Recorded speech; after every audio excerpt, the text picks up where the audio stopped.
Assalamualaikum warahmatullahi wabarakatuh. Alhamdulillahirabbil alamin wassalatu wassalamu ala asyrofil mursalin sayyidina maulana Muhammadin wa ala alihi washabihi asmain amma ba'du. Semua bapak-bapak, ibu-ibu, teman-teman yang sangat saya hormati, Bapak Iwan Nur Hidayat, Bapak Sodikin, Bapak Hindra, Ibu Eni Turhan dan semua jamaah Muslim Indonesia di Kanada. Mohon maaf karena baru bisa hormat karena tadi ikut baca Yasin di keluarga mas saya yang barusan wafat. Tepaan ini kebetulan 7 harinya. Mengingat ini masih Idul Adha, meskipun agak kodok, agak terlambat. Idul Adha itu dari kata Id itu kembali banyak nikmat atau terulangnya nikmat-nikmat yang diberikan oleh Allah Subhanahu wa taala. Kemudian Al-Adha ini banyak yang mengatakan terkait dengan ibadah penyembelihan kurban, disebut Idul Adha atau Idul Kurban. Saya cerita sedikit tentang sejarah Idul Adha. Dulu ada seorang malaikat yang menjelma sebagai manusia dan beliau ini komunikasi dengan Nabi Ibrahim. Sebelum saya cerita jauh, saya katakan juga saya ingatkan lagi bahwa cara berpikir kita sebagai mukmin itu harus berpikir awal al-khilqah.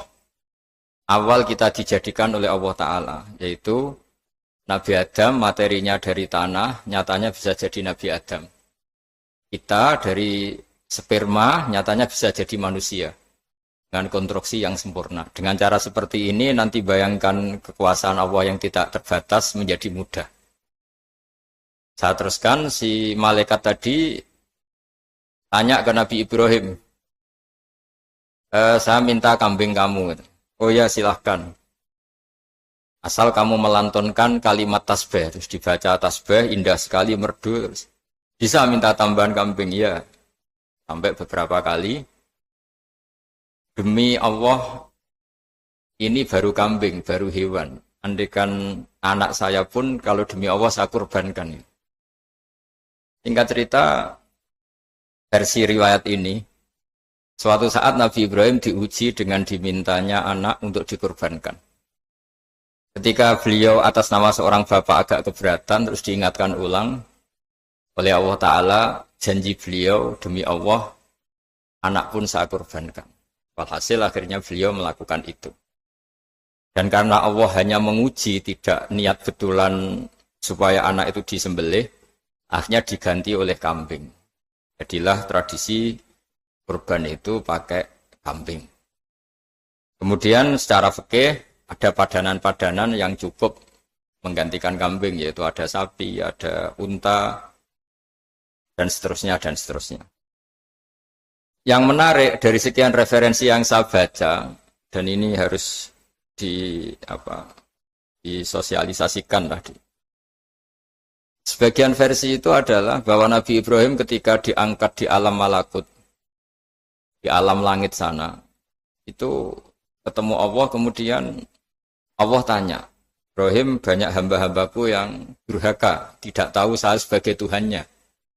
Terus kata Ibrahim, usul ya fa'amidhum, bunuh saja ya Allah. Setelah itu tanya lagi, ada yang pezina, ada yang koruptor, ada yang pokoknya dosa-dosa yang buruk sekali. Dan di semua itu Nabi Ibrahim usul, mereka hidup di bumi engkau ya Allah, makan rezekimu ya Allah, maka mereka enggak sopan sekali, enggak ngerti engkau. Terus singkat cerita minta itu diadab, siksa. Suatu saat, versi referensi ini di kitab Hikam, kalau di kitab saya halaman 15 juz 2, suatu saat Nabi Ibrahim itu diminta sama Allah menyembelih Ismail. Kita ini penting sekali. Setelah disuruh menyembelih Ismail, Nabi Ibrahim komplain. Ya Allah, ini anak saya, Samratu Fuadi, buah hati saya, kenapa engkau seenaknya minta saya sembelih? Gitu. Gak bisa ya Allah, ini Samratu Fuadi, buah hati saya. Terus kata Allah, orang-orang yang durhaka yang kamu usulkan supaya saya bunuh itu hamba saya menciptakan mereka, dan saya mencintai mereka, karena itu ciptaan saya. Anda enak saja usul saya matikan, saya bunuh. Sekarang ketika Anda usul, saya tidak mikir. Kenapa ketika saya usul kamu mikir? Terus akhirnya Nabi Ibrahim mau oke, ya Allah. Setelah itu terus semenjak itu Nabi Ibrahim itu begitu sayang sama hamba-hambanya Allah. Sehingga dari cerita yang paling masyhur ketika Abu Bakar As-Siddiq begitu lemah lembut sama hamba-hamba Allah yang lain, Nabi Muhammad mensepadankan dalam hal ini sama Nabi Ibrahim, hati kamu sehalus Ibrahim. Yaitu Nabi Ibrahim, beliau akhir-akhir punya komitmen, faman tabi'ani fa innahu minni wa man asani fa innaka ghafurur rahim. Ya Allah, orang yang ikut sunnahku maka jelas bagian dari saya. Dan yang sedang durhaka, wa man asani, saya harapkan fa innaka ghafurur rahim. Engkau Maha Pengampun, Maha Penyayang. Semenjak itu menjadi sunnatan muttaba'ah bahwa agama ini agama rahmatan lil alamin, bahwa melihat kemungkaran, melihat kebodohan, ketimpangan, itu komitmen kita ini membenahin, bukan menghabisin. Melihat kesalahan, komitmen kita ini in uridu illal islaha mastata'tu. Komitmen kita ini ingin lebih baik, bukan mengacaukan dunia ini. Semenjak itu terus syariat-syariat Islam disebut anit tabi millata Ibrahim Hanifa, bahwa kita mengikuti millahnya Ibrahim. Sebab itu kemudian setelah ini menjadi sunnatan mutaba'ah, bahkan banyak ulama yang berpendapat ketika Rasulullah SAW Mi'raj, itu dari sekian Nabi Ulul Azmi yang enggak ketemu itu Nabi Nuh. Nabi Nuh alaihissalam, padahal termasuk Nabi Ulul Azmi. Itu banyak yang menganalisis karena Nabi Nuh itu pernah berdoa, Rabbi la tadhar alal ardi minal kafirina dayaro. Nabi Nuh adalah Nabi yang pernah cara Jawa maksudno kaumnya, mendoakan buruk sama kaumnya, dan itu tidak manhaj, tidak metode yang Nabi Muhammad disuruh ikut metode itu, tapi Nabi disuruh ikut manhaj atau pola sosiologi, pola dakwah atau pola sosial yang harus mengikuti Nabi Ibrahim anit tabi millata Ibrahim Hanifa. Nabi Ibrahim itu orang yang sangat lemah lembut, yang ngendikan faman tabi'ani fa innahu minni wa man asani fa innaka ghafurur rahim. Sebab itu teman-teman yang di Kanada, yang di mana-mana, kita ngikuti status ilmu hakikat. Di ilmu manusia, negara ini milik Kanada, milik Amerika, milik Eropa misalnya, atau milik mana sajalah. Tapi di status ilmu hakikat, semua itu milik Allah. Sehingga di antara ciri khas Islam adalah kalau dulu agama-agama lain harus salat di tempat peribadatan mereka. Islam mengatakan ju'ilat lanal ardu kulluha masjidan. Semua bumi Allah itu masjid, tempat sujud. Sehingga orang Islam fa'enama adrokatu sholat, kamu kapan saja ketemu waktu sholat, ya sholat. Semua bumi Allah itu tempat sujud. Sehingga suatu saat sahabat yang biasa siaha, biasa hidup di perantauan, Nabi memberi nasihat, al-bilad biladullah wal ibad ibadullah fahaitsuma asabta khairan fa'akim. Semua negara itu milik Allah, semua hamba dimanapun juga hamba Allah. Kamu di mana saja mendapatkan kebaikan, ya silahkan berdomisili di situ. Saya pernah di Korea, itu asik karena itu yang orang-orang katanya teman-teman. Saya ini di rumah itu enggak kiai, Gus.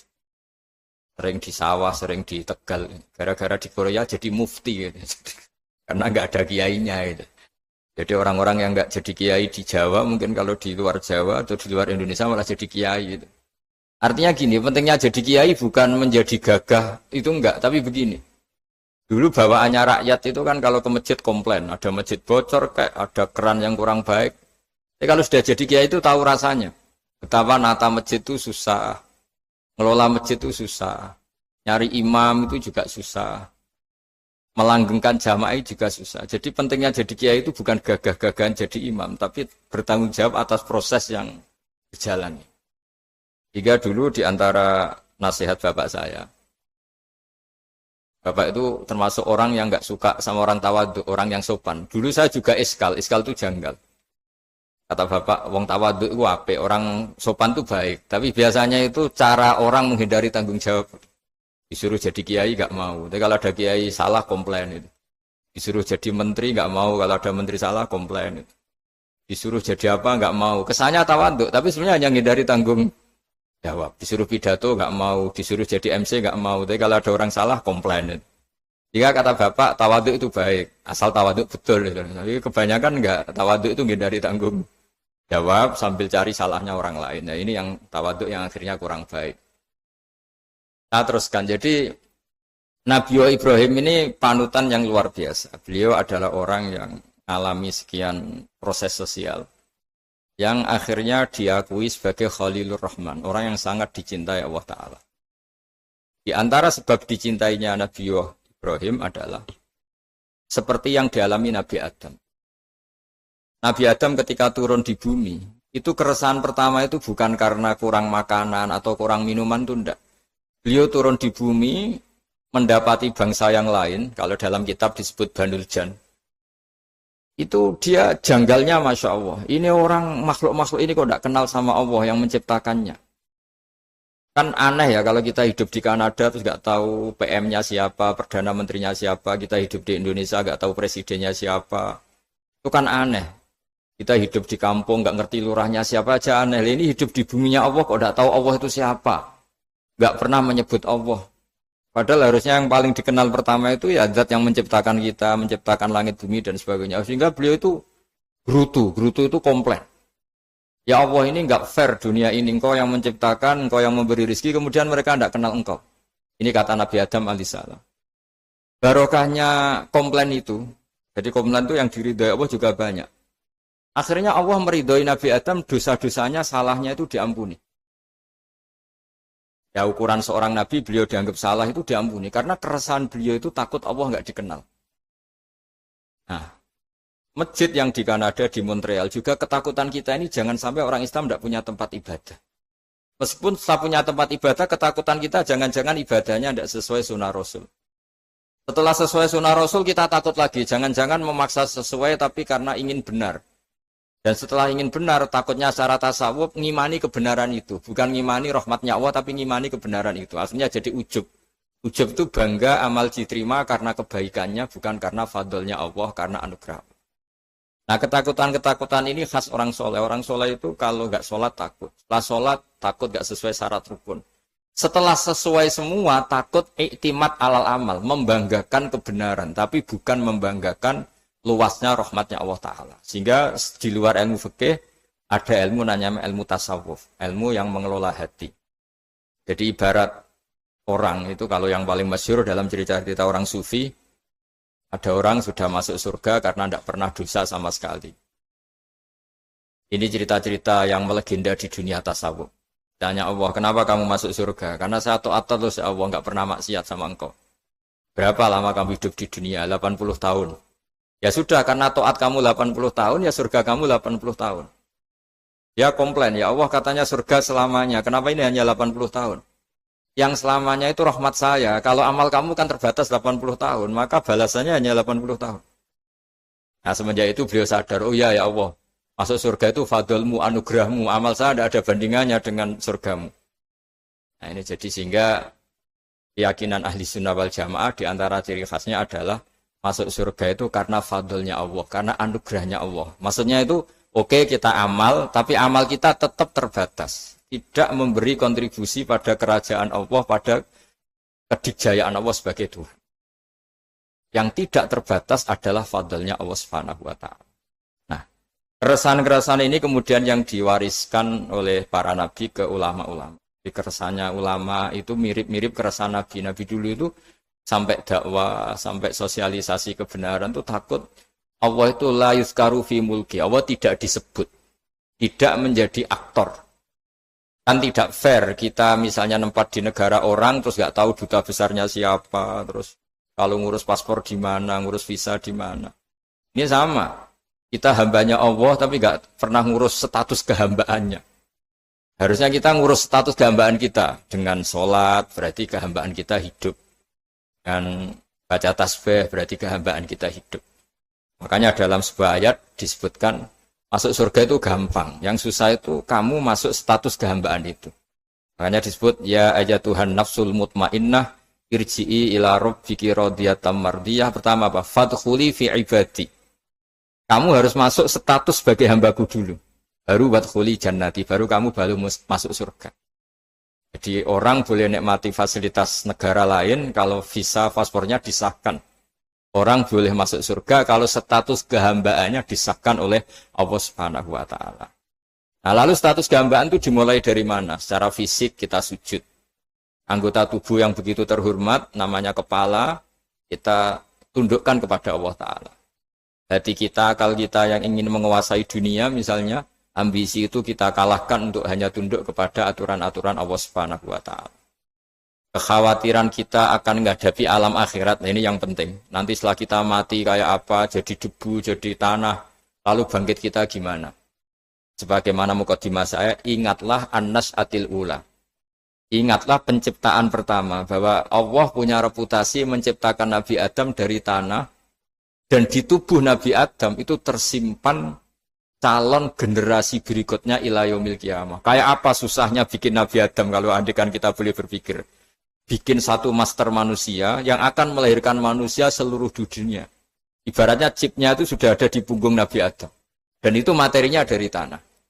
Dengan berpikir gitu, maka ketika kita meninggal, sudah jadi tanah, kembali lagi jadi manusia adalah hal yang mudah. Karena Allah punya reputasi menciptakan manusia super, yaitu Nabi Adam dari tanah. Jika setiap kali kita iskal janggal terhadap kekuasaan Allah, kata Allah Ta'ala, Qul yuhihal ladzi ansha'aha awwala marrah. Kalau kamu janggal terhadap kemampuan saya, kemampuan kami menghidupkan tulang belulang yang sudah rapuh, sudah hancur, maka ingatlah reputasi saya, kata Allah, reputasi kami menciptakan Adam dari tanah. Ya, para nabi itu, ini semoga teman-teman yang di Kanaja masih ingat betul iman yang dilatih para guru kita di Jawa, di Indonesia.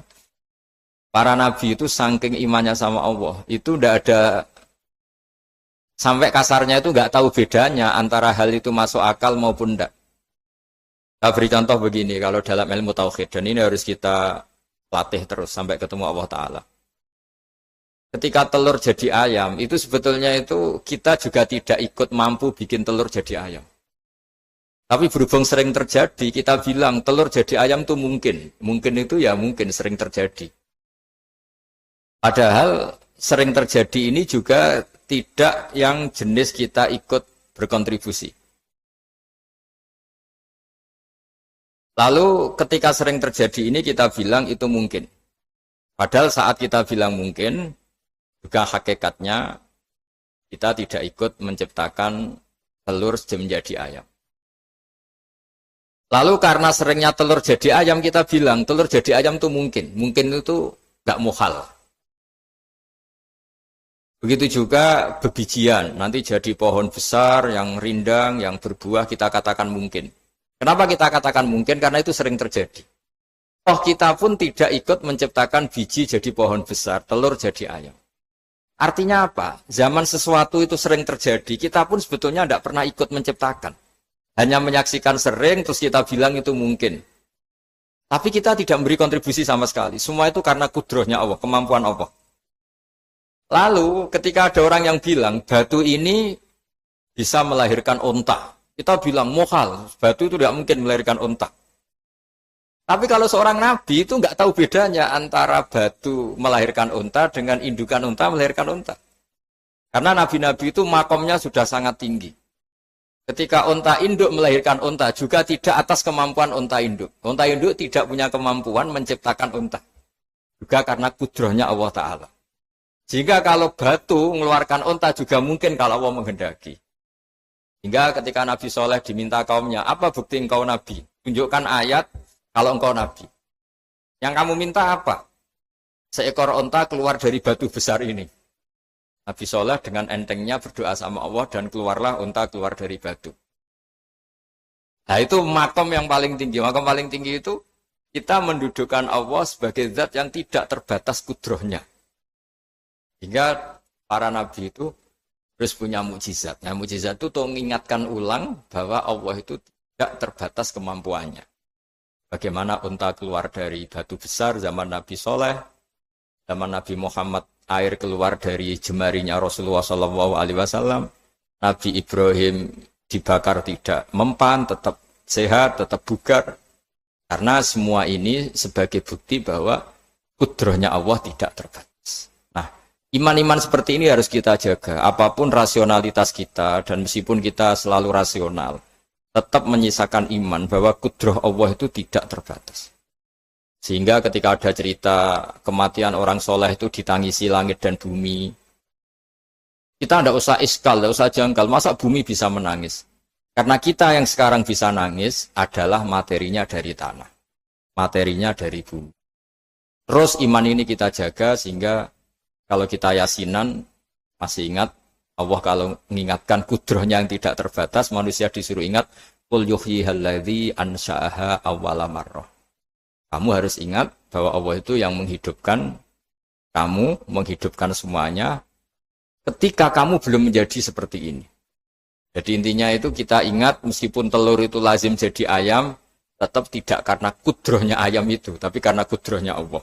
Indukan unta melahirkan anak unta juga bukan kemampuan indukan unta, karena ini juga makhluk yang lemah, tapi juga kemampuan Allah Subhanahu wa Ta'ala. Jika dengan demikian, kita termasuk hamba Allah sesuai target yang diingatkan Allah. Falamma tabayyana lahu qala a'lamu annallaha ala kulli syai'in qadir. Hamba Allah yang baik adalah hamba ketika menyaksikan fenomena apapun, semua itu lita'alamu annallaha ala kulli syai'in qadir wa annallaha qad ahata bi kulli syai'in ilma. Apapun di alam raya ini, semuanya itu bukti bahwa Allah ala kulli syai'in qadir, Allah kuasa dan Allah meliputi semua makhluknya dalam pandangannya, dalam pantauannya. Jadi saya mohon teman-teman yang di Montreal, yang di Kanada, juga di manapun harus ingat status hakikat bahwa al-bilad biladullah wal ibad ibadullah fahaitsuma asabta khairan fa'akim. Negara hakikatnya milik Allah, semua hamba juga milik Allah. Di mana saja kamu berada dan menemukan kebaikan, silahkan hidup di situ. Tentu dengan sosialisasi yang baik, baik dengan non-muslim maupun dengan muslim. Karena Allah mengajarkan wa qulu linnasi husna. Ajaran Islam adalah rahmatan lil alamin, rahmat bagi semua. Tentu tidak henti-hentinya kita menjelaskan kebenaran yang diinginkan oleh Allah Subhanahu wa Ta'ala. Saya kira demikian karena juga ini di sini sudah malam. Jadi saya mohon maaf mungkin tidak bisa ikuti tanya jawab karena di sini sudah malam, apalagi tadi habis takziah saya karena ya ada mas saya yang sudah sepuh sekali wafat, terus tadi barusan datang, jadi mohon maaf tidak mengikuti acara mulai pertama.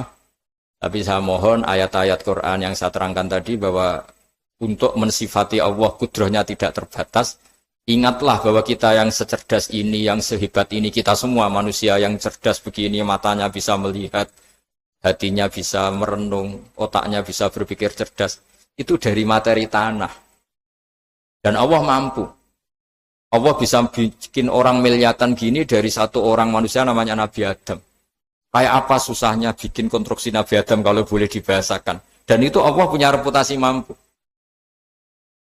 Dengan cara seperti itu kita akan gampang iman bahwa kita setelah meninggal dan menjadi tanah, ya sama seperti kita masih hidup. Zaman kita hidup ya tidak tahu cara kerja jantung kita, nafas kita, uratnya gimana, terus sistem tubuh. Meskipun ilmu medis ngerti mengurai itu, tapi tetap saja yang ngerti, tidak menciptakan. Yang menggerakkan jantung, organ tubuh kita tetap Allah Subhanahu wa Ta'ala. Dia yang Al-Fa'idul Mukhtar, dia yang semuanya mengendalikan kita. Artinya zaman kita hidup pun sebenarnya kita yang tidak mengendalikan kita. Nafas kita ya dalam kendali Allah, ikhtiar kita dalam kendali Allah.